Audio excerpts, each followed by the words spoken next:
Chicos, un inciso súper rápido. Sí. Debido a los problemas técnicos, esto se ha convertido en un podcast, o sea que Ok. no hay imagen, pero bueno, el audio se El queda. audio va. Y Bueno. lo siento en el alma y disculpas por los fallos técnicos. Nada, Pero bueno, No pasa nada. No pasa lo nada. siento, nuestras de verdad. caras tampoco son tan interesantes. No. Es verdad. Pero vuestras voces son celestiales, o sea que vamos a contar con eso. Que, perdón, os he interrumpido solo para esto.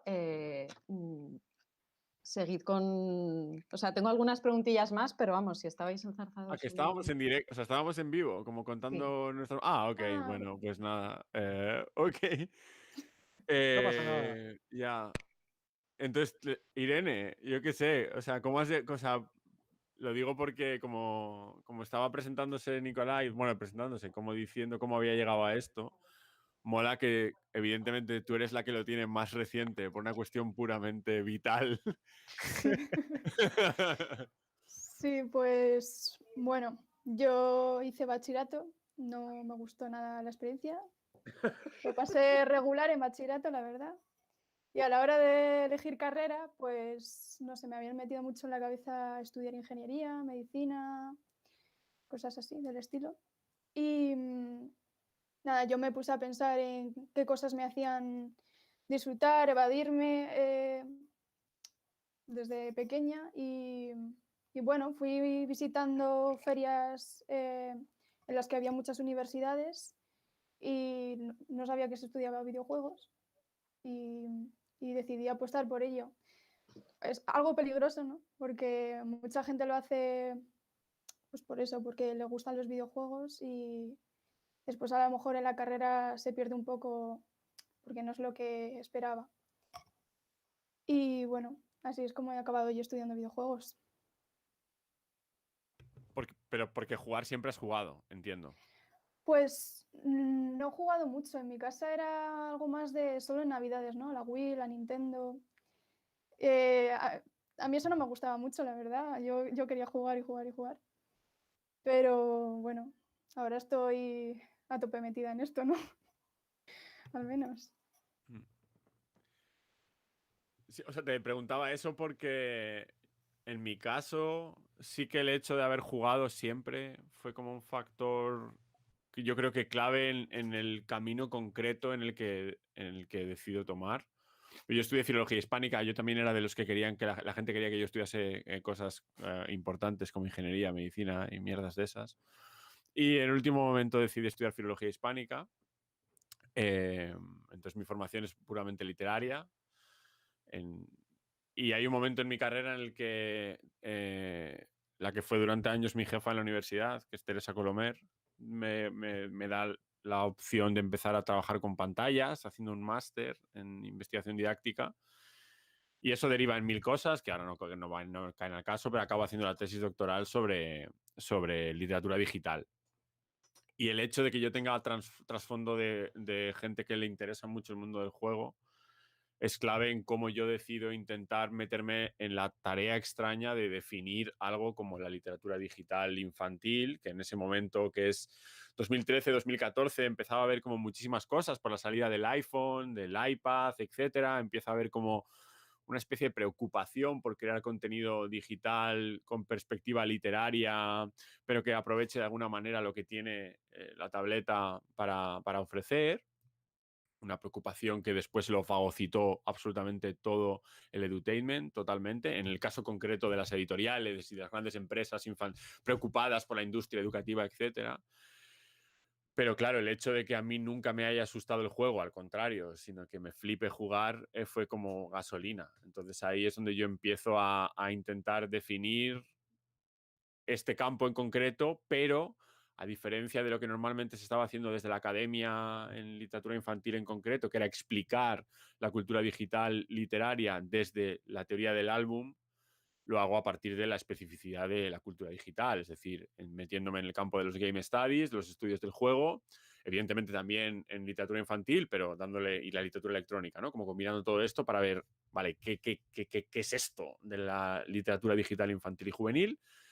De hecho, en esa época yo había dejado de jugar bastante porque estaba muy cansado de lo que yo pensaba que seguía siendo el juego me estaba ofreciendo, y ahí es donde también tengo una revelación más tardía de la que hablaba Nicolai, de decir, hostia, el juego indie, ¿qué es esto? ¿No? Llego más tarde y a partir de la interconexión entre la literatura electrónica, el juego indie y la literatura digital infantil, y empiezo a descubrir cosas que sí que medio sabía que existían, pero no había tenido nunca la dedicación en mi tiempo libre, de meterme, y me explota el cerebro totalmente. Es como, wow. Y me explota el cerebro tanto que decido, bueno, acabo la tesis y decido reventar el propio concepto de mi tesis, que es literatura digital infantil y juvenil digital, y empezar a hablar de ficción digital para poder dedicarme fundamentalmente a formas preocupadas en lo expresivo de videojuego, que básicamente es esto, ¿no? Que es lo que estábamos hablando como en un no off the record sobre la idea del juego experimental y el juego independiente, ¿no? Como juegos muy preocupados por contar cosas, no en un sentido narrativo, sino en un sentido expresivo, ¿no? Porque Y así llevo yo. cuando dices literatura digital, Mm. ¿cómo, o sea, en qué se diferencia, o si hay como muchas diferencias entre, pues, como a lo mejor esos elementos que son interactivos con los juegos, o sea, Mm. si hay como Claro, la movida fronteras de... claras? O sea, la versión rancia de considerar la literatura digital es simplemente meter la doble página del álbum a una pantalla y meterle lo que se llaman los hotspots, ¿no? Que son puntos concretos en los que tú tocas y los personajes reaccionan como de una manera súper super basic, como muy superficial y tal. Eso es como el paso 2. El paso 1 sería considerar literatura digital toda lo que se llama la literatura digitalizada, ¿no? Que es como pues, los PDFs en pantalla. Que es como la primera gran barrera es esa. Si puedo imprimirlo y la obra no pierde esencia, no es literatura digital, es digitalizada. El segundo paso es todo este tipo de obras que en cierta manera hechas por editoriales muy poco preocupadas porque el contexto informático tuviese algo que aportar a la estética de la obra, o sea, que no fuese relevante. Entonces lo que hacen es digitalizan sus obras y luego contratan a un programador externo para que le meta X puntos concretos, y eso encima les sale carísimo, que es uno de los grandes problemas de la entrada de las editoriales en el mundo digital. Que contratan agentes externos no implicados en el proyecto expresivo, y eso es otra movida. Y entonces hay como un mogollón de obras que son eso. Coges el álbum y transformas la doble página en una pantalla estática donde tú tocas cositas puntuales, y eso pues se mueve de aquella manera, ¿no? En cambio, sí que parece que en un momento concreto de medio de los 2010 empieza a haber obras que tienen en consideración lo que es la cultura digital infantil, que encima provienen de trasfondo no necesariamente literario, pero sí libresco. Es gente que viene del mundo de la ilustración, etcétera, que sabe cómo funciona el mundo del álbum, que sabe cómo funciona la cultura infantil, preocupada por expresar cosas a esta gente pequeña. Y hay como una serie de aplicaciones normalmente para ese tipo de contextos, que tienen algo que aportar y que de repente uno podría sostener en la idea de literatura digital como tal, ¿no? Lo que pasa es que se mezcla a la vez con gente que viene del mundo del videojuego, y pienso, por ejemplo, en Vector Park o Patrick Smith, que es el mismo, que hace cosas que podrían ser entendidas como literatura digital infantil, pero él viene del mundo del videojuego experimental e independiente, por lo tanto no seré yo el que le cambie el título a su obra, ni muchísimo menos. Entonces se mezcla con una serie de cosas, y por una cuestión de no sé qué, en ese duelo titánico entre lo literario y lo videolúdico, quien gana es el videojuego. Entonces, desde mi punto de vista, pierde sentido seguir intentando muy fuerte que la literatura digital infantil exista, ¿no? Entonces vamos a hablar de o una de dos, o vamos a cara de perro y hablamos de videojuego infantil preocupado por la expresión y tiramos para adelante, o hablamos de un concepto muy amable a nivel institucional, que esta es otra. Cuando yo hablo de mi trabajo en instituciones culturales, si hablo de videojuego, hay gente que se pone nerviosa. Si hablo de ficción digital, no se ponen tan nerviosas, ¿no? Entonces, y además permite también abrir el paraguas a formas específicas de cultura digital infantil que quizás no sean del todo consideradas juego, ¿no? Y pienso eso, pienso lo decía antes, el touché de Ricky Blanco, que lleva toda la vida ahí colgado en internet, y es como, oye, esto existe, no es necesariamente un videojuego, pero es digital porque no se puede imprimir y no perdemos nada, etcétera, ¿no? Cosas como Boom del Lesson Editor, que es una aplicación que hay para iPad, que es una especie de pergamino horizontal, multimodal en esencia. Hay cosas por ahí sueltas que no son necesariamente juegos, pero que no pueden ser imprimidos, entonces no es digitalizado. No sé. Entonces, esta es un poquitín, esta es mi cosa, por así decirlo. Genial. Quería preguntaros también, porque como, bueno, por cierto, volvemos a tener imagen, o sea que esto es un ir y venir, ya no somos podcast, ya somos Genial. otra vez gente, personajes físicos. Quería preguntaros, pues eso, como alguien que no tiene ni idea de videojuegos ni de nada de estos temas, y como ilustradora que sí que se ha planteado alguna vez cómo podría yo iniciarme o como acercarme un poco más a estos terrenos, y como alguien que tampoco ha jugado a videojuegos nunca, pues pues eso, ¿qué le diríais a alguien que quiere como iniciarse, ¿no? Porque antes de conectarnos estabais hablando que muchas veces un ilustrador, una ilustradora a lo mejor puede tener una idea, pero la parte técnica te tira tanto para atrás que al final la cosa se queda en el tintero y que no hay como puntos de encuentro entre gente que lleve más una parte técnica, gente que lleve más una parte más creativa, visual y eso, ¿cómo veis vosotros el que alguien que está fuera de este mundo, cómo podría iniciarse? Y eso, pues esos puntos de encuentro que antes comentabais. Pues no sé si quieres, Irene, tú como... Venga, vale. Pues yo creo que lo que se suele hacer es participar en jams. Yo personalmente he participado en algunas de Madrid como Jam Cultura Abierta, que está muy bien, creo que lo organiza DEV, una asociación del videojuego. Y bueno, en Itch.io cada 2x3 hay jams publicadas y se puede participar cuando sea, cuando se quiera. Y bueno, y después está otra cosa que son qué herramientas se puede utilizar, ¿no? Pues eso, para poder participar en esas jams. Yo creo que las más accesibles son Bitsy, Twine, Construct. Y eso, yo de momento estoy utilizando Unity porque es verdad que sí que eso, tengo un poco de formación por la universidad en programación, pero esas 3 herramientas yo diría que son las más accesibles. Cuando dices herramientas, te refieres a programas que serían relativamente fáciles para empezar a... Sí, eso es. ¿Y una jam ¿qué es exactamente una jam? Pues una jam es... te dan 3 días, bueno, hay muchos rangos de tiempo, ¿no? Normalmente suelen ser 3 días, 2 días y te proponen un tema y con ese tema pues tú haces tu pieza, tu proyecto y al final de la jam lo publicas en la página de Itch.io, lo estoy poniendo como ejemplo en Itch.io y eso es. Sí, yo, o sea, subrayaría eso, es verdad. Yo los 2 primeros juegos experimentales que hice los hice así. Primero, o sea, efectivamente recomendaría las herramientas que ha dicho Irene.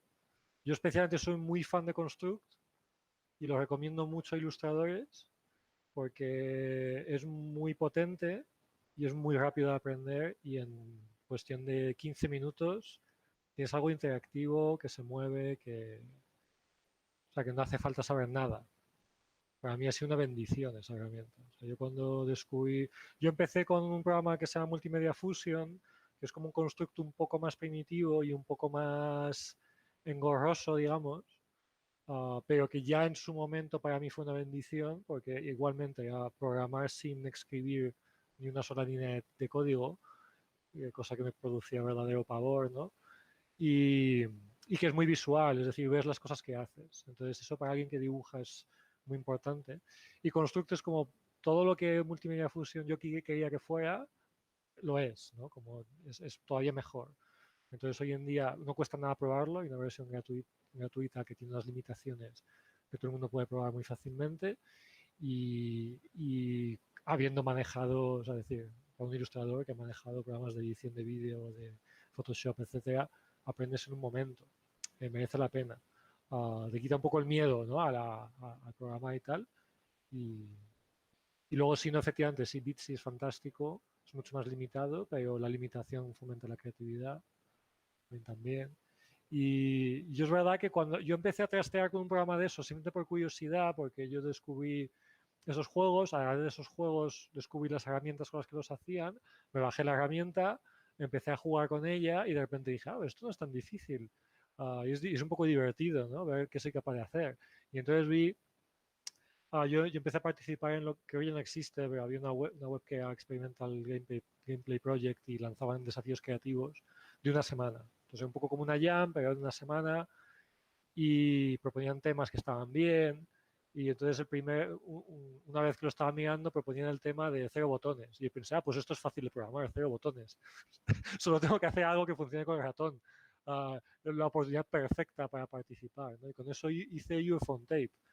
Como un juego sin botones, pues controlo una cámara, ¿no? Pensé, pues ¿qué más hago? Pues ya está. Y entonces el incentivo que tiene muy bueno para participar en algo así es, uno, el nivel es bajísimo, no es una competición de quién gana, es una competición amistosa, digamos, pero no hay ganadores. Te propone un tema y la gente crea cosas por el entusiasmo colectivo, ¿no? Y por ver quién es capaz de hacer qué, ¿no? Pero participas en algo, va a ser publicado, va a estar en la web, la gente lo va a ver, la gente que participa se suele bajar los otros juegos. Hay una pequeña comunidad, es un público pequeño, pero ya hay un público. O sea, haces un juego, pero que no está en el vacío absoluto de Internet, sino está dentro de algo y entonces tienes una oportunidad de contacto con gente, ¿no? Con otra gente que participa en la jam y entonces empiezas a ser partícipe de una comunidad. Entonces creo que eso invita mucho. Imagino que de ahí podrán salir proyectos, ¿no? O sea, que Claro, yo porque creo que eso crea mucho conexión de intereses comunes. claro, de participar en cosas así salen cosas, porque si uno es mínimamente constante, como digo, la calidad da igual, o sea, es el proponer ideas, ¿no? Y proponer cosas. Entonces yo creo que de participar, pues es fácil que se generen lazos, ¿no? Puedes empezar a hacer colaboraciones con otra gente, que ves que está un poco en la misma línea que tú, ¿no? Probando. Igual subes tú 4 cosas que no sabes programar muy bien, pero dibujas bien, y hay alguien que sabe programar bien, le gustan tus dibujos y te dice, oye, me podrías echar una mano porque he visto que lo que haces mola. O sea, así es como surge, ¿no? Entonces eso es un buen área por el que entrar. Yo creo que perder un poco de miedo a la técnica a través de que ahora, bendición increíble, tenemos herramientas maravillosas. O sea, hace 20 años, gente como nosotros habría pagado millones, ¿no? Por algo así. O sea, como yo habría matado por algo así. Porque es que es de verdad, estas herramientas simples para hacer cosas interactivas no existían. Había que realmente saber programación dura. Y hoy en día tenemos un lujo de que tenemos herramientas simples. Entonces, es algo a aprovechar. Luego no tienes que hacerte programador, pero es verdad que tener un mínimo contacto y saber hacer un mini prototipo. Yo para, yo para el proyecto que estamos haciendo ahora, pues para enseñarles la estética que yo quería hacer, yo pude hacer un mini prototipo de la escena funcionando. Entonces yo no puedo hacer el juego, pero el hecho de que yo pueda construir eso y mostrarlo como ejemplo, a mí me facilita millones de cosas, porque quiere decir que no tengo que explicar a un programador qué es lo que quiero hacer, se lo puedo enseñar. Entonces, bueno, es útil, ¿no? Luego no tienes que hacerte programador en la vida. Sí, porque me imagino lo que decíais antes, ¿no? Que eso es bastante terrorífico y me imagino que también, pues lo que tú dices, si contar lo que quieres contar, si solamente con los fondos y los personajes, a lo mejor, ¿no? Y sin un pequeño ejemplo, el prototipo, pues sería muchísimo más complicado, me imagino. Muchas veces sí. Sí, perdón. No, perdón. No. No, es que te decía, no hace falta, o sea, luego hay excepciones como tú, Lucas, decías a Vector Park, ¿no? Que es como un hombre que sabe hacerlo todo. Sabe programar, sabe dibujar, sabe hacer 3D, sabe hacer todo. Hace diseño impecable, es como esa gente, Leonardo da Vinci modernos, pues hay 4, ¿no? Del mundo, pero no hace falta hacer eso, ¿no? No, yo iba a decir que añadiría una tercera capa o una segunda, no sé cuántas habéis enunciado, que sería también la de... Creo que para todo esto, para acercarte al mundo del juego y saber exactamente qué puedes hacer, qué no puedes hacer, evidentemente las limitaciones técnicas son una movida, son una capa en concreto. El conocimiento de la parte puramente humana, que es lo que decíais los dos, sobre todo el tema de la jam, ¿no? Entro en contacto con gente, porque trabajar en estas cosas es trabajar con gente. Y luego hay una capa que me parece fundamental y que a veces damos muy por supuesto, y es que hay que jugar a cosas. Hay que jugar a cosas para tener un pequeño feeling de exactamente cuáles son las posibilidades del medio. Porque, claro, yo como me dedico mucho a hacer formación de gente que no ha jugado en su vida y que está muy agobiada porque todo su alumnado juega todo el rato y no saben exactamente qué es esto, ¿no? Entonces, estoy muy metido en ese túnel que es de intentar mostrarle la posibilística del medio a gente que piensa que jugar es solamente echar un Fortnite o un Among Us. Entonces, ese es mi eje de trabajo, realmente es intentar construir en un mes mirada ante un campo que lleva muchísimos años construyéndose, para que sean capaces no solamente de pensar que no es una ofensa a la cultura, sino que es un campo de posibilidades experienciales, ¿no? Entonces, una de las cosas que te das cuenta haciendo este trabajo es la importancia que tiene la propia construcción del bagaje. Porque el bagaje sobre lo que tú has jugado, has experimentado, has probado, has bicheado, has mirado de un lado a otro, no solamente te permite entender qué es lo que está ocurriendo, sino que te da un margen que es lo que podría ocurrir. Y ahí es donde yo creo que se enmarca la mirada de la persona creadora, ¿no? Es esa mirada de no quiero perpetuar lo que ya existe, pero como he visto tantas cosas que me ofrecen un horizonte de lo que ha podido existir, creo que lo que yo querría que existiese es posible, porque he jugado a esto, porque he jugado a lo otro, y eso me parece muy importante también. Entonces, por eso yo siempre digo, no se trata, es muy guay el tema de jams, es muy guay el tema de proteger espacios de creación, poner en contacto gente que quiera tal, pero también deberíamos sentarnos a jugar y hablar sobre lo jugado, ¿no? Espacios de puestas en diálogo y de socialización sobre lo que existe ahí fuera, ¿no? Porque al fin y al cabo es un propio proceso en el que el medio te seduce a ti como persona que quiere hacer cosas. Y me parece clave, porque el medio tiene mucho que decirnos, muchísimo. O sea, es lo que decía antes Nicolai, que en 2008 había 200 juegos en la categoría de indie en Steam y ahora se suben 200 al día. Evidentemente eso dificulta muchísimo el filtrado sobre lo que realmente es capaz de seducirte a... Pero para eso está la comunidad, ¿no? Para eso deberíamos estar todas y todos juntándonos para decir, oye, ¿has visto esto? Oye, ¿has visto tal? Oye, ¿jugaste aquella cosa que hizo Nicolai a principios de los 2010? ¿Has jugado al nuevo juego de Irene? O sea, ese tipo de cosas creo que es realmente lo que hace que el gusanillo pique a la hora de, hey, ojo, que esto es posible, ¿no? Y que creo que ese es una de las primeras barreras es el ¿podría existir esto? Y eso a veces viene por conocer que no existe algo similar a lo que tú quieres hacer, pero un poquito parecido. Ese tejido, yo creo, que es importante. Sí, estoy de acuerdo, porque es verdad que yo me empapé en aquella época cuando empecé a jugar todo lo experimental y raro que encontraba y eso me generó muchísima ilusión, ¿no? Porque decía, wow, hay más gente como yo, ¿no? Que quiere ver más cosas de este tipo. Eso te entusiasma mucho y te abre un poco de posibilidades. Yo creo que también lo que diría, como estamos hablando en el contexto de ilustradores, ¿no? Y la asociación de ilustradores, es yo en esa época me sentí privilegiado de venir de otra parte porque tenía ideas que muy rápidamente eran percibidas como frescas gracias a haber venido de otro sitio. O sea, igual como dices, Lucas, sí, hay que empaparse un poco de lo que hay porque eso te muestra caminos que puedes seguir. Al mismo tiempo, yo me sentía que estaba con ventaja porque no venía con nociones preconcebidas de lo que debería ser un juego de una manera muy estricta. Y también a nivel estético, ¿no? Es decir, las estéticas de videojuegos son muy cerradas. Es muy fácil sorprender a los jugadores. Es muy fácil proponer algo que no es nada novedoso en ilustración, nada novedoso en animación, pero de repente en el contexto del videojuego a la gente le peta la cabeza.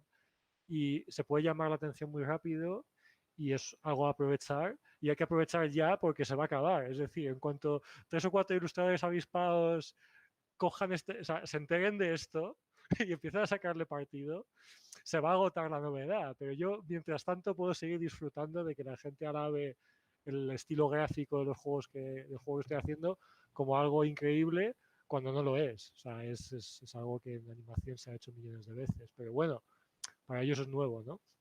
Entonces, para mí yo creo que había dos cosas, que es una era la falta de estéticas y las cosas que puedes traer, ¿no? Las cosas externas que uno puede proponer. Y la otra para mí era que yo me di cuenta de una cosa. Yo había estado varios años aprendiendo a hacer cine, ¿no? Aprendiendo a hacer cortometraje. Y lo que había descubierto es que en cine el gran problema al que se enfrentan todas las películas es que tardas un montón en convencer al espectador de que se preocupe por lo que está pasando en pantalla. O sea, una película en general, un largometraje se tira 10 minutos introduciendo personajes y situación para que yo tenga un mínimo de preocupación por la trama y por esos personajes y por lo que ocurre. Y lo que me di cuenta cuando empecé a meterme mucho más en serio en mirar videojuegos es que eso te lo saltas con la interacción con una pulsación de botón. Porque en el momento que yo pulso y el personaje se mueve, yo soy el personaje. Y entonces mi identificación es rápida como un relámpago. Y eso me pareció poderosísimo y tal vez algo que no sé cómo de conscientes son los diseñadores de videojuegos, que no han pasado estudiando cine y en cómo el cine es básicamente manipulación psicológica durante minutos y minutos para convencerme de que la trama me importe. Porque en general yo veo un personaje corriendo en cine y como no sé quién es, me da igual. Pero yo hago mover al personaje y el personaje corre, me importa porque soy yo. Y eso es poderosísimo y es muy atractivo, yo creo, para alguien que viene de fuera y es algo a aprovechar. Yo allí veo unas posibilidades muy interesantes. Irene, te quería, pues un poco al hilo de esto de... ay, se me ha ido. Un momentín. Eso, como tú estás, perdona, que como que iba a decir eso, como tú estás estudiando y estás empezando, lo que comentaba Nicolai de esa frescura que puede venir de otros entornos que no sean del mismo videojuego, que pues si tú tienes como, si es algo que buscas o ahora que estás, no, me imagino que tú estarás también en un modo muy experimentando a muerte y probando muchas cosas. Y si crees que se puede viciar el cómo entiendes tú los videojuegos, porque me imagino que también, pues como en la ilustración hay cosas que se repiten, entiendo que también en los videojuegos habrá como mecánicas y narrativas que se repitan. Sí, me estaba haciendo bastante ilusión lo que estaba diciendo Nicolai, porque al estudiar un doble grado y interesarme mucho la animación, creo que traigo ideas de mis referencias, que suelen ser festivales de animación, Animac, por ejemplo, lo estoy mencionando continuamente, pero porque me aporta muchas referencias para después utilizar en videojuegos. También cotillo mucho lo que hacen escuelas de animación como Gobelins. Entonces, sí que estaba entendiendo lo que estaba comentando Nicolai de esas otras perspectivas, ¿no? De no viciar todo lo que nos dan en la carrera sobre videojuegos o ejemplos pues, que normalmente suelen ser del AAA y no tan experimentales y ese punto de vista de la animación, de la ilustración. Yo quería cuando he dicho lo que he dicho, estaba dando por supuesto, como algo que a lo mejor no debería haber dado por supuesto, y estaba hablando de la gente que viene desde una seguridad propia de su bagaje. Es decir, hablaba de eso, ¿no? Lo que tú decías precisamente. Ilustradoras e ilustradores que vienen de un campo muy concreto, con un bagaje muy concreto y que cuando hablaba de que la importancia de jugar, pensaba más en hacerlo desde esa posición de la que tú hablas, ¿no? De la seguridad de tener un bagaje previo y ajeno al mundo del videojuego que te da esa seguridad la que hablabas, ¿no? Yo tengo esto que aportar porque el videojuego está viciadísimo, lo que decía Irene ahora, del AAA, ¿no? En plan, el típico grado de videojuegos, enséñame trabajo de cuarto de carrera, modélame en 3D una pistola, ¿no? Y es como, bueno, pues ok, no me interesa modelar una pistola en 3D, yo quiero hacer otras movidas, ¿no? Lo que pasa es que cuando yo decía tenemos que intentar entender que en quien viene de fuera tiene que saber las posibilidades del juego, porque me preocupa muchísimo cosas como que de repente un ilustrador famosísimo haga un Super Mario bonito, que es el caso de Gris, por ejemplo. Esto es muy interesante, esto que dices. Claro, que es el tema, porque encima el problema es doble, ¿no? Y es que Gris ocupa un espacio de mercado muy concreto en el sentido de ahora de repente, porque el juego lo hace el ilustrador de Gris, de repente ya el nicho de lo visual está puramente garantizado. Entonces, un juego increíble, pero es un Super Mario, es un Super Mario. Es un juego con doble salto, tienes que es un Super Mario que nos podríamos, en este contexto en concreto, de hecho, uno se podría meter como a analizar de verdad el trabajo metafórico de Gris y, desde mi punto de vista, destrozarlo sin ningún tipo de problema. Pero no es el caso. Yo tengo como una cruzada personal contra este juego. Pero bueno, lo dejo a un lado. Lo que quiero decir es que precisamente algo que tú estabas diciendo, que es la transformación del pacto ficcional, de cómo tú entras en una obra del cine, en plan que estás todo el rato manipulando a la espectadora para que esté comprometida con, en el videojuego, cuando tú penetras, que es lo que se llama la metalepsis participativa, es decir, yo pues, vengo del mundo real y de repente entro al mundo ficcional y tengo capacidad de acción dentro de ese juego, de esa realidad que no es la mía, sino que es la del juego de ficción. Al final uno tiene que honrar esa entrada, ¿no? Y si al final creamos un mundo que nos seduce y nos invita a participar en él, pero luego lo que me deja hacer es un doble salto, eso caduca. Eso puede llegar a caducar muy rápido. Y quizás ahora mismo el videojuego se está beneficiando de la poca mirada crítica que hay desde algunos sectores sobre ese pacto ficcional en concreto, ¿no? Y precisamente antes de empezar todo esto estábamos hablando de la importancia de la idea, de la importancia del juego pequeño, que puedes llamarlo juego pequeño o puedes llamarlo juego sólido, que es como a mí me gusta mucho. Juego sólido porque si el juego es sólido puede alargarse, pero a mí me gustan estos juegos porque son capaces de mantener todo el rato el por qué estamos entrando. Y estoy pensando, y repito los dos ejemplos que ponía antes de empezar, la idea de cuando te das cuenta de lo que va Loop Record, es como, o sea, para esto estoy jugando, ¿no? Para conectar una escena cinematográfica con la siguiente desde la idea del desplazamiento. O, por ejemplo, el momento en el que te das cuenta de que estás navegando un cuadro pensado en 2D en 3D, que es lo que hace Pianista de Irene, ¿no? Es como, ese es eso, yo como teórico, eso es lo que persigo realmente. O sea, que es la idea de por qué estoy jugando, qué me están intentando contar, que no es necesariamente una diégesis, no es una narración, a veces es algo más poético, a veces es algo puramente experiencial, ¿no? Y ahí es donde creo que las personas que vienen seguras de entornos ajenos al mundo del juego tienen que jugar a estas cosas para decir, hey, no tienes que hacer un Super Mario bonito, ¿no? Tienes que hacer un juego que funcione, porque tú tienes mucho que decir a los juegos desde otro lugar, pero, ojo, honra lo que es un juego. Eso es un poquitín como lo que yo pretendía decir. Eso estoy, o sea, de hecho, o sea, totalmente de acuerdo. De hecho, esto me recuerda, ¿no? Yo tuve o sea, lo que me estalló en la cabeza cuando yo empecé a investigar sobre juegos independientes, lo que me hizo entender un poco lo que yo decía de la interacción, ¿no? Y del poder de la interacción. Es un juego experimental de Stephen Lavelle, que también se hace llamar Increpare, que se llama Grave, que yo no sé si todavía se puede jugar porque sus juegos salen en Flash, y yo no sé si como Flash muere, es una tragedia del mundo digital, pues no sé si va a persistir, pero yo recuerdo Grave, a mí me impactó muy profundamente porque es una pequeña escenita pixel en la que vemos un cementerio y debajo del suelo hay una tumba y hay un personajito píxel dentro del ataúd. Y solo tenemos un botón de interacción y cuando pulsas el botón de interacción, el personaje que está dentro del ataúd da un golpe dentro del ataúd. Y entonces lo único que puedes hacer en ese juego es jugar a estar enterrado vivo. Y a mí me impactó muchísimo porque ese es el poder de la interacción, ¿no? Y eso es lo que tú dices del juego condensado en una idea. vamos a jugar a estar enterrados vivos. Y no puedes salir. Lo único que puedes hacer es dar golpes desesperadamente. Y el juego produce algo realmente inquietante y fascinante, ¿no? Que es que uno no puede evitar dar golpes al loco. O sea, como hay una tentación de golpear por si algo pasa, aunque sepas que no va a pasar nada, porque es evidente que nada va a pasar.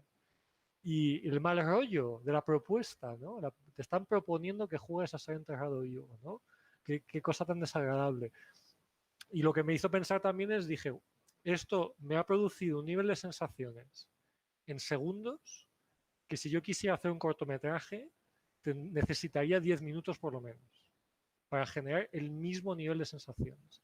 Y este tío lo ha hecho probablemente en 2 horas de trabajo, porque le ha costado 2 horas de trabajo hacer una pantalla píxel y hacer un efecto de sonido y que cuando pulsas la X el personaje cambie de sprite. O sea, literalmente 2 horas de trabajo como mucho para un programador. Entonces yo vi ahí el potencial, es como que se dispara, ¿no? Hay algo en esto que tú dices de las experiencias muy condensadas y como enfocadas a algo y en la interacción como expresión que para mí es como esta explosión, ¿no? de potencial que efectivamente se disipa cuando tienes algo muy, muy bello, estético, pero que luego jugamos a los saltitos, ¿no? que se diluye por completo, ¿no? Pero para mí eso, para alguien viniendo de algo creativo, propuestas así son fascinantes, ¿no? Eso es lo que nos debería traer. Y os quería preguntar un poco a cuenta de esto, a Irene y Lucas, si para vosotros ha habido como un juego que también de repente os ha volado la cabeza y aunque sea eso, como una cosa muy sencillita o a lo mejor era como una narrativa muchísimo más compleja y Irene, por ejemplo. Empiezo yo. Ay, es que se cortan, no sé si Lucas ha respondido. Bueno, la verdad yo he abierto antes mucho los ojos cuando Nicolai ha hablado de Increpare, porque fue una referencia para hacer pianista. Me lo introdujeron mis compañeros de diseño en la carrera y la verdad que estoy obsesionada a jugar cosas suyas porque son como muy simples, pero te explota la cabeza de lo inteligente que son sus juegos. Pero si tuviera que decir un juego así que yo destaque, The Beginner's Guide, me pareció bastante interesante porque tiene como muchos niveles, ¿no? Pero en cada mecánica distinta, algo distinto que decir y también me explotó la cabeza con ese juego, la verdad. Hostia, esto de elegir juegos es una tortura, ¿eh? De la hostia. No, No pero lo sé. lo primero que viste que dijiste, wow, no he visto algo así. ¿Tú No lo sé. Yo realmente el momento en el que te das cuenta en Kentucky Route Zero, porque claro, yo vengo de literatura y Kentucky Route Zero es como un ejemplo de las posibilidades no narrativas del medio brutal, ¿no? El momento en el que te das cuenta y empiezas a palpar que el acto de ir tomando decisiones dialógicas en Kentucky Route Zero no determina lo que es el juego, sino la manera en la que tú te proyectas dentro de su textualidad, dices, hostia. O sea, que decidir era esto, ¿no? O sea, que realmente hay alguien al otro lado de la pantalla creando un juego que te está tendiendo una mano no para decidir, sino para ser con ellos. Y fue como, claro, yo obsesionado además con la parte de las posibilidades comunicativas de la palabra en los entornos cibertextuales, ¿no? ¿Qué es una estructura narrativa? ¿Cómo se ofrece una estructura narrativa digital? ¿Cómo se ofrece a la persona que está al otro lado? ¿Qué podemos hacer en ellas? ¿Qué significa tomar decisiones? ¿Qué significa tomar un camino u otro? Y cuando de repente se rompe esta idea de que decidir en un juego no va sobre determinar el final, sino va sobre proyectarte emocional y afectivamente con lo que está ocurriendo dentro, fue hasta el punto de que hay un momento en el que incluso decides la letra de una canción de los protagonistas que acompañan al prota y tal y cual. Es como, es un ejercicio constante y además una de las cosas que y prolongado, no solamente en horas de juego, sino en el tiempo. El proyecto de Kentucky Route Zero además es muy especial porque son 7 años de creación, ¿no? O sea, haber vivido el proyecto, o sea, porque es un juego que se creó en 5 actos, entonces iban sacándolo de esta manera Y yo siempre digo que, si no lo jugaste ahora, pues lo siento mucho, pero no vas a jugarlo igual que lo jugué yo. Hay un punto muy performativo en haber jugado Kentucky Route Zero a medida que iba saliendo, ¿no? Y vamos continuando. Y yo tengo incluso tengo esta idea de que los espacios vacíos entre publicación y publicación de los actos son parte del juego. Esperar a que salga el nuevo acto de Kentucky Route Zero era parte de ello, era parte de reposar el acto de haber sido con ellos anteriormente. Entonces, realmente, a mí Kentucky me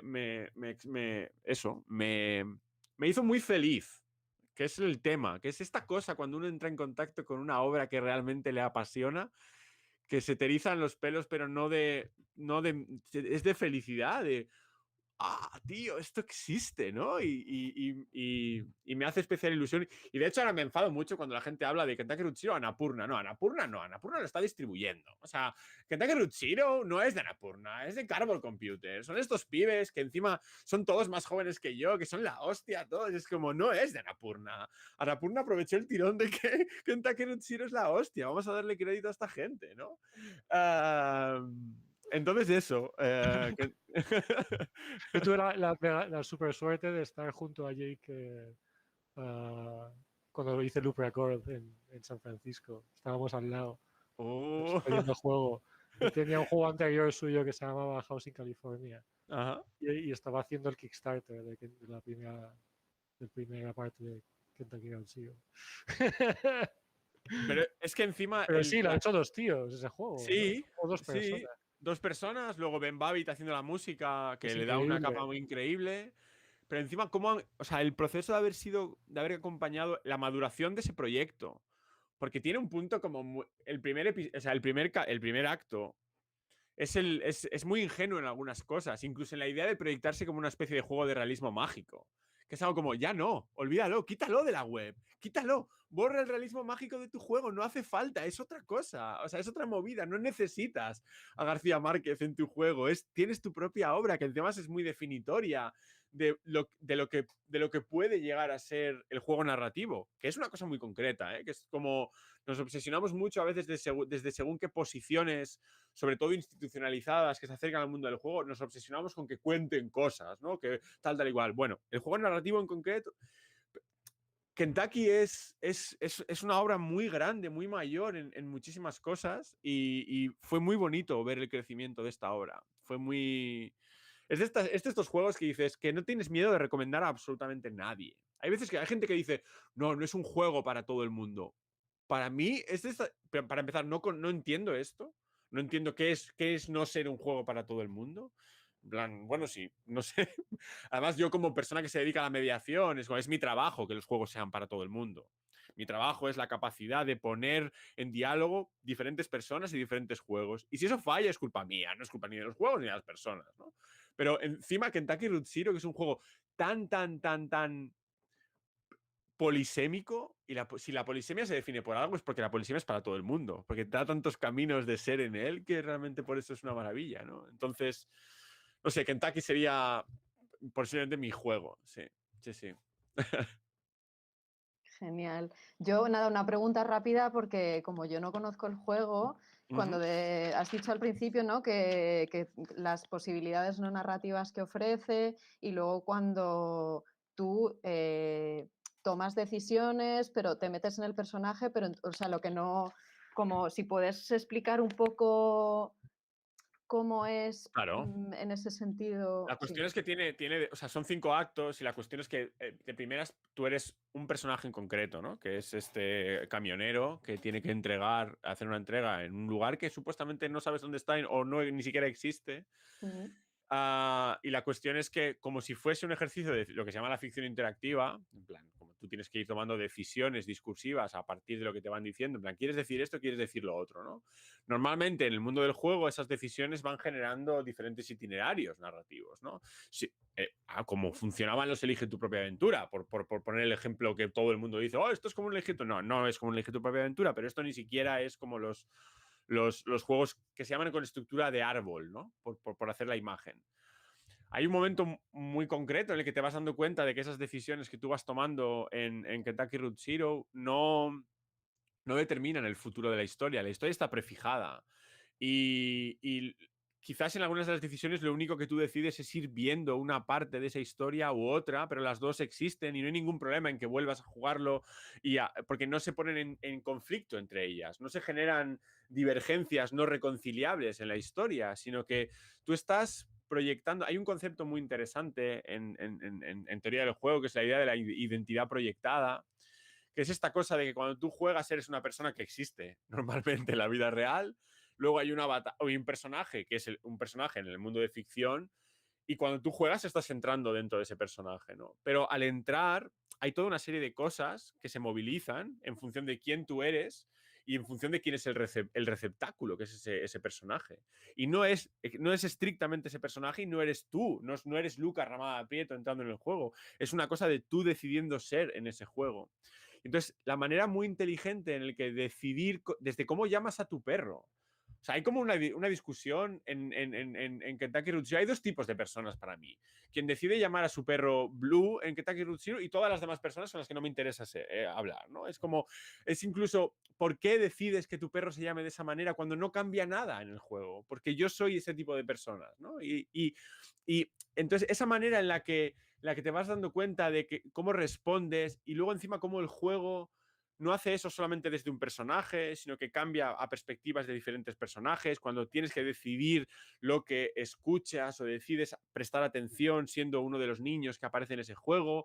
Hay muchísimas cosas en esa obra que tiene más sobre tu capacidad de decidir a qué le prestas atención, por hacer una traducción rápida, ¿no? ¿A qué le estás prestando atención? Y esa manera de prestar la atención no es gratuito, sino que te refuerza como alguien que está jugando de una manera muy particular y muy peculiar. Y es la tuya, exclusivamente la tuya, pero en ese juego. Consigue encadenarte a la materia ficcional de Kentucky Route Zero, y eso es muy difícil. Y es precisamente algo que lo que decía Nicolai antes, ¿no? Lo complicado que es arrastrar al espectador o a la espectadora a tu obra. Kentucky te encadena de por vida. O sea, si te comprometes con un juego como Kentucky, te encadena. Yo realmente no he dejado de jugar a Kentucky y hace mucho que no lo juego. Pues es un juego que arrastro constantemente, ¿no? Porque es importante.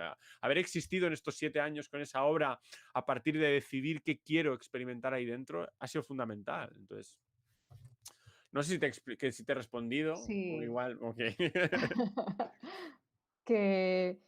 Bueno, quería preguntaros un poco en qué estáis trabajando ahora. Si nos podéis contar, bueno, Nico, ya sé que tú estás todavía con Card Shark, pero sí, si nos puedes contar, porque dijiste, ¿no?, que ahora estás con un equipo más grande, con más gente, y a lo mejor puedes contarnos un poco la diferencia. Bueno, también tú, Irene, ¿no?, la diferencia a lo mejor de hacer algo más pequeñito o ya cómo funciona en términos de equipos más grandes.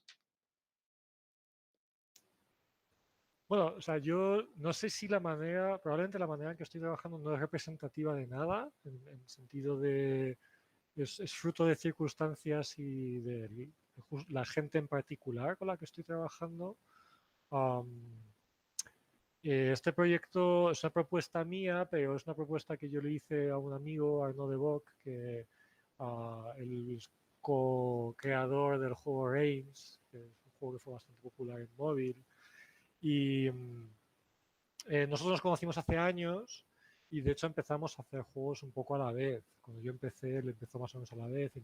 Él venía de Bellas Artes y luego diseño gráfico, y luego acabó haciendo diseño gráfico para una empresa de videojuegos de móvil en Reino Unido. Allí conoció más gente e hicieron luego Reims, que les fue muy bien, y han fundado un poco su empresa con eso, y ha ido creciendo. Es gente que ha tenido, o sea, que han dado un poco en el clavo, pues porque pues han tomado buenas decisiones y han tenido un poco de suerte y han estado donde tenían que estar. Entonces, nosotros nos conocíamos hace mucho, pues seguíamos en contacto y charlábamos de juegos y de propuestas. Yo estuve trabajando un par de años en otro juego que es Forest of Sleep, que ahora mismo está en pausa permanente. Y después de eso, pues me me preguntó si yo tenía alguna idea, si yo tenía alguna propuesta y tal. Y yo le hice varias propuestas y entre ellas le hice la propuesta de Card Shark. Es un juego en el que es un tramposo de cartas. Está inspirado en Barry Lyndon y hay una escena muy famosa en Barry Lyndon en la que el personaje principal juega las cartas y hace trampas. Y yo soy mago aficionado, hace como unos, no sé, 4 o 5 años que empecé a aprender cartomagia por pura diversión, pero eso me hizo hacer la conexión, ¿no? Entre hacer magia y manipulación de cartas, Barry Lyndon, videojuegos, y como que en mi cabeza todo eso se conectó. Y entonces le dije, ay, ¿te imaginas un juego en el que eres un tramposo de cartas y viajas por la Francia del siglo XVIII y timas a los nobles y les sacas el dinero? Y a él le encantó esta idea. Entonces yo lo que hice fue hacer un storyboard y proponérselo, ¿no? Me propuse un storyboard, hice varias bocetos y cosas, y a partir de ahí empezamos a trabajar. Entonces empezamos a trabajar 3 personas, que éramos él y François, que son los dos que hicieron Reims. Empezamos a hacer un prototipo juntos.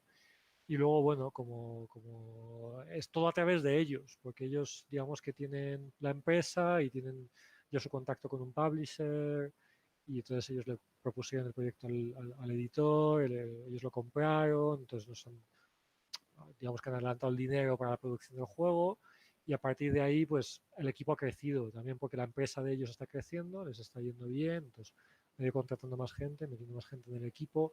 Ahora hay casi 10 personas trabajando en el proyecto. Entonces, ha crecido mucho, pero fuera de mi control. O sea, yo en todo esto yo me relaciono con ellos como autor independiente, o sea, que yo soy un freelance, en el que soy coautor del juego, pero digamos, la empresa que lo crea y lo produce son ellos, pero yo participo un poco en todo.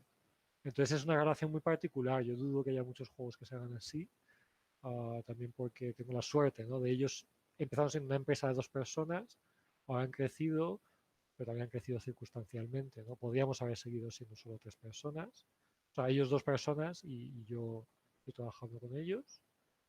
Uh, entonces, bueno, es peculiar. Yo es la primera vez que trabajo así. Y te quería preguntar, ¿la parte ilustrativa, estética, la tenías muy clara desde el principio con la idea o...? No súper clara, digamos que lo que suele pasar en estos proyectos es que tienes que proponer algo para que se imaginen algo y casi acaba siendo eso. O sea, no hay...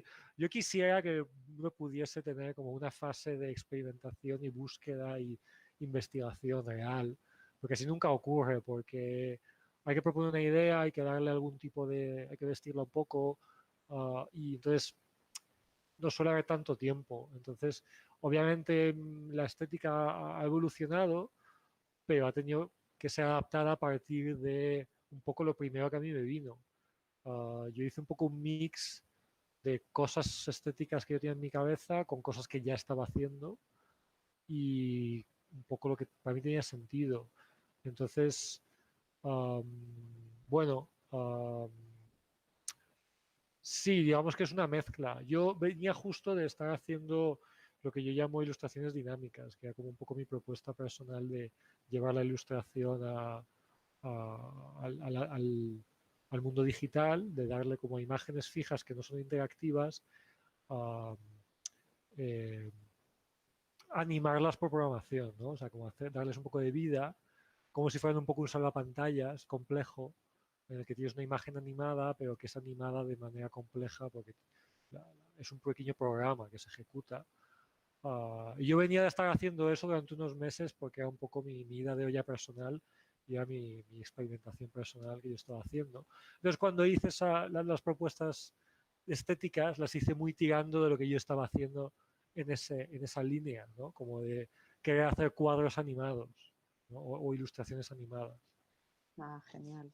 ¿Y tú, Irene, estás ahora trabajando en algo? Ahí luego también quería porque eso, formas parte de la asociación FemDevs y la verdad es que me gustaría que nos contaras un poco sobre eso también.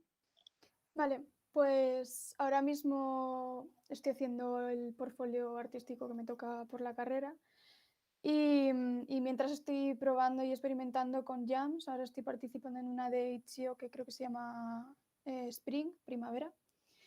Y tengo planificado hacer un proyecto con un compañero de la carrera durante estos 2 próximos meses. Y bueno, ya le estoy dando un poco de vueltas a lo que podría ser el TFG, que bueno, todavía queda, pero me parece algo importante. Y después, FENDEVS es una asociación de mujeres interesadas en el desarrollo de videojuegos, también profesionales. Y bueno, tenemos una comunidad, hacemos meetups, quedamos para, pues eso, para hacer talleres, para conocernos un poco entre nosotras, que haya comunicación. Y eso es. Y bueno, igual, no sé, también supongo que allí es un buen sitio para que surjan proyectos y luego también quería preguntarte, en tu portfolio artístico final, ¿tienes que tener una determinada, pues un determinado número de elementos o si tienes ya como, me imagino que ya tendrás cosas más definidas y otras un poco a medio hacer o... Pues en la carrera sí que nos pautan un poco, ¿no? En que hagamos objetos AAA, armas, varias piezas de concept art, un poco ese estilo de cosas. Pero la verdad es que yo las haré, pero me interesa hacer otro tipo de cosas y experimentar haciendo juegos, la verdad. Y ese creo que es mi punto de interés más bien. ¿Y tú, Lucas, estás metido en algún sarao ahora? Sí, quería como que por si a alguien le apetece indagar un poquitín en la movida de lo que significa estudiar game design y desarrollo y tal. Hicimos un capi en el podcast que llevamos Hugo Muñoz Gris y yo, que se llama Dile que baje, con alguien que estudió en el mismo lugar que Irene, que también se llama Irene, que es Irene Espejo, también estaba Fensan, y con Clara Fernández Vara, donde hablamos un poquitín de lo que significa estudiar videojuegos en España y fuera de España, ¿no? Porque Fen estaba fuera. Y que hay muchas cosas que a lo mejor en este marco pues pues estaríamos 5 horas y que se tratan sobre eso, ¿no? Sobre la tensión enorme de la que hablaba Irene ahora, de tener que modelar armas en vez de preocuparme por pensar en cosas de diseño en concreto, ¿no? De cómo comunico ideas en torno del juego o algo así. Que, pues, si alguien quiere meterse ahí, no por escucharnos a Hugo y a mí, que es lo de menos, sino por escuchar a Fen, a Irene y a Clara hablando de estudiar y enseñar diseño en España y fuera, ¿no? Clara Fernández Vara, que además es como, creo que nos está viendo, de hecho, nos ha llamado guapos en el chat. Así que Hola, Clara. por eso lo digo. Nos conocimos hace mucho. Ella es profe en la New York University, en el Game Center de la NYU, y un besito enorme para Clara. Y sobre mí, sí, yo estoy con la bayoneta. Yo me dedico a esta cosa de intentar poner en contacto a la pluralidad del juego con la pluralidad demográfica del mundo y solamente en lugares públicos porque es una cuestión ideológica. Entonces trabajo con bibliotecas, trabajo con formación docente. Cuando nos dejan hacemos cositas en otro tipo de entornos. Por ejemplo, hicimos una expo en el CCCB de Barcelona. Bueno, una expo no, hicimos una sala de jugar. Había ya una expo que se llamaba Gameplay en el CCCB y nos pidieron a Hugo Muñoz Guiris y a mí hacer una sala de experiencia de juego que se llamó Zoom y que se la cargó el COVID, como tantas otras cosas, ¿no? Que de hecho, Irene, íbamos a haber hecho un encuentro con Femdevs en Zoom para... Sí. Sí, iba a haber, sí, sepas que se lo cargó el COVID. Queríamos muchísimo que Femdevs viniese a Zoom y que nos contasen qué pensaban. No era un encuentro como de intercambio. En plan, hemos hecho esto y queremos que vengáis y que nos contéis. De hecho, había también un encuentro planeado con la Asociación Álbum de Barcelona. Para que gente del mundo de la ilustración infantil viniese a la sala, ¿no? Porque nos parece, por esta idea que llevamos todo el rato diciendo todes, que es importante entrar en contacto desde diferentes lugares para generar dinámicas de colaboración.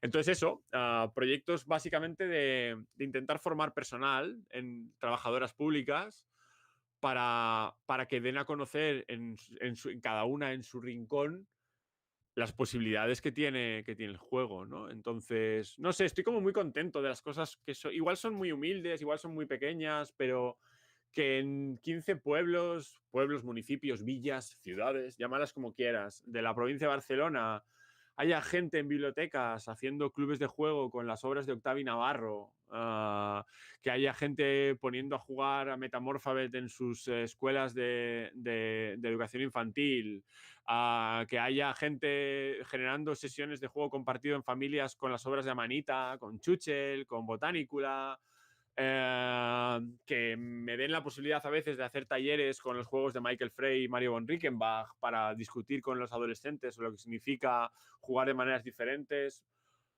Pues no sé si es solo a mí, pero a mí me parece importante y estoy como blessed as fuck. O sea, estoy como muy contento soy de esa gente como que lo siento, igual doy rabia, pero me gusta mi puto trabajo y no voy a esconderme. O sea, me gusta mucho mi trabajo.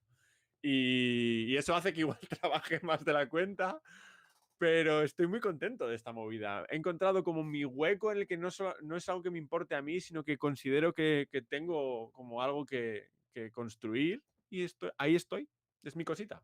Bueno, o sea, a mí me suena genial, o sea, que claro que sí, orgullosísimo tienes que estar. Que bueno, yo creo que vamos a ir acabando y pues quería eso, si tenéis como alguna cosa más que creáis que pueda interesarle a ilustradores, a ilustradoras, animadores, en relación a este tema, que se haya quedado en el tintero o que hayáis hablado antes de que nos conectáramos, pues eso, desde estudiar videojuegos o pues bueno, ya habéis dicho algunos juegos referentes vuestros, algunos programas que son una buena introducción para gente que esté interesada. Pues eso, si hay algo que creéis que se haya podido quedar en el tintero.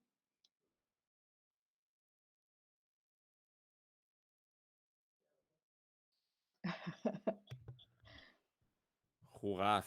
Jugad. Hay que jugar. Hay que jugar y hay que entrar en... O sea, hay que intentar reunirse también cuando se pueda, yo creo. Yo insistiría en esto, ¿eh? En que contextos como este, en concreto, se hagan, pero como cuando se pueda, en dimensiones quizás un poquitín más ambiciosas, más de, yo qué sé, más de... O sea, es lo que Irene decía, habla todo el rato de las jams. Imagínate una jam ideada de cero por un colectivo ilustrador, no necesariamente por alguien de los juegos, ¿no? Con los marcos constructivos, expresivos, específicos que se pueda tener desde esa mirada, ¿no? En plan, no, ahora vais a venir a hacer los juegos que nosotras queramos, ¿no? Porque eso es algo muy guay. Y encima es lo que decía Irene, como las jams tienen esto, es un marco. En plan, ahora es primavera, vamos a hacer un juego sobre primavera, ¿no? Pues ahora vamos a hacer los juegos que la gente de la ilustración quiera. Y estoy segurísimo de que sería como muy interesante. De hecho, ya se hace desde perspectivas más literarias, ¿no? Quizás la Rayuela Jam, que es una jam que se hace en torno a la idea de lo literario, tiene más eso de, ¿no? Gente preocupada por la ficción interactiva y tal igual, que invita a, pues que eso, que la gente de la ilustración que se acerque y que llame y que se juegue. Sí, yo diría también que dentro de eso, de probar, o sea, invitar, yo reitero, a probar cosas como Construct, invitar a ver qué hay en el juego experimental, hacer como un buceo por each, ¿no? Y por recopilaciones, hay un montón de listas. Bueno, si miráis el Festival de Videojuegos Independientes, bueno, pues podéis mirar lo que se ha ido premiando, ¿no? Hay varios festivales en el mundo, no muchos.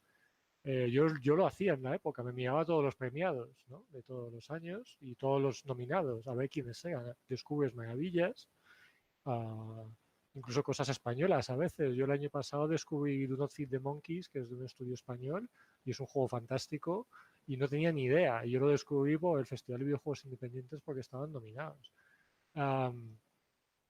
Y luego la otra cosa que yo animaría es decir, no hace falta pensar que tienen que ser juegos. O sea, no tienen por qué ser juegos. Hagamos películas interactivas, libros interactivos, ilustraciones interactivas o no interactivas, simplemente dinámicas, o sea, como que veamos el medio como, pues es una extensión, ¿no? De lo que uno puede hacer, pero no tienes que pensar en tienes que poder ganar y tiene que haber puntos y enemigos y no sé qué. O sea, es lo que sea con lo que yo juegue. A mí me gusta más pensarlo desde la parte lúdica como un niño que juega, ¿no? Que coge cosas que hay en el suelo y se inventa un juego sobre la marcha y que no tiene por qué tener una condición de ganar, ¿no? Sino Sí, que es... yo creo que eso también te quita un poco eso, a lo mejor esa idea que uno se impone de es que un videojuego tiene que ser esto y por eso Claro, precisamente igual te bloquea a la hora de, pues eso, ponerte a jugar, a experimentar y Es sí, que trasladar. yo lo único que diría es, un juego es una actividad, eso es lo único que lo diferencia. Es decir, también hay el error de hacer películas interactivas que serían mejor siendo una película. Sí. O sea, si Arroba es para, Bandersnatch. claro, Arroba Bandersnatch. sí, si es para darle a play y aparezca una animación, pues mejor no le des a play, ¿no? Mejor que vaya solo. Pero si piensas en cualquier actividad, o sea, qué cosas haces, cualquier cosa que uno hace se puede convertir en un juego o en una experiencia interactiva, porque es una actividad. O sea, que yo barrer mi cocina puede ser un juego. Quiero decir, porque es una actividad, es algo que hago, ¿no? Y tomarme mi café por las mañanas lo puedes convertir en juego. Y de hecho hay juegos así, hay juegos experimentales que van sobre un poco el tedio y la rutina y las cosas que haces con cosas expresivas, interactivas mínimas, pero que es muy, de repente es muy bonito y es muy satisfactorio.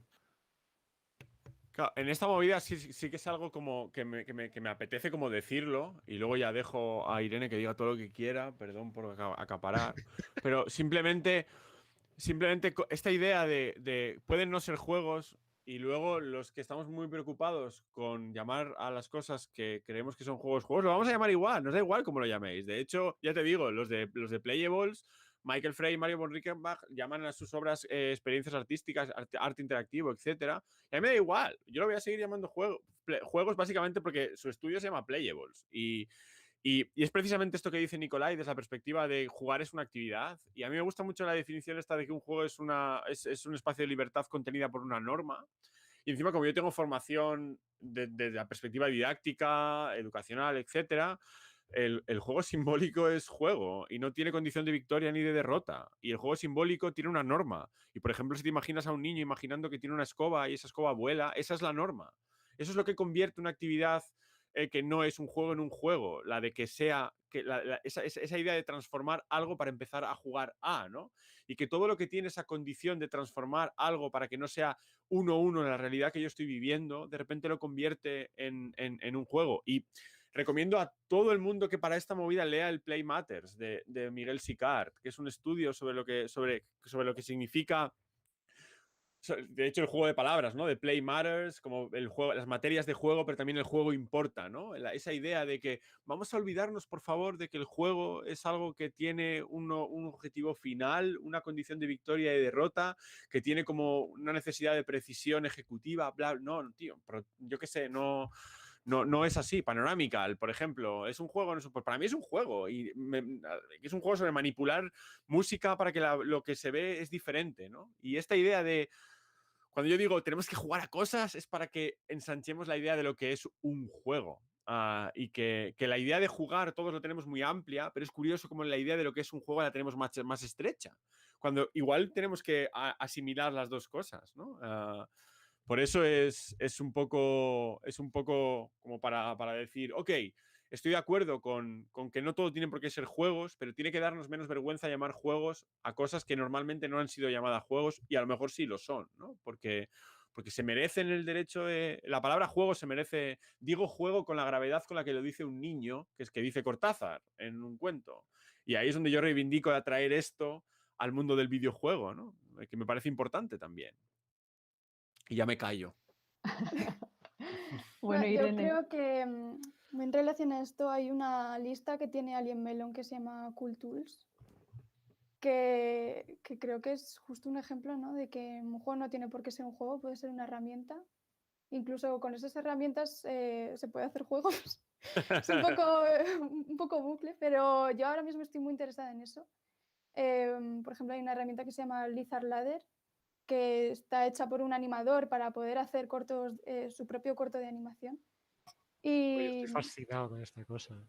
Lizard Ladder, Sí, no tengo un Mac para probarlo, pero estaba fascinado con ello. yo lo tengo descargado, está probando, yo ya quiero hacer un juego con eso, lo estoy Es pensando. maravilloso. Yo ya le estoy dando vueltas a Es eso. maravilloso. Y no sé, también es otro concepto que bueno, yo estoy investigando y eso. Cool Tools de Alien Melon es una colección interesante para mirar.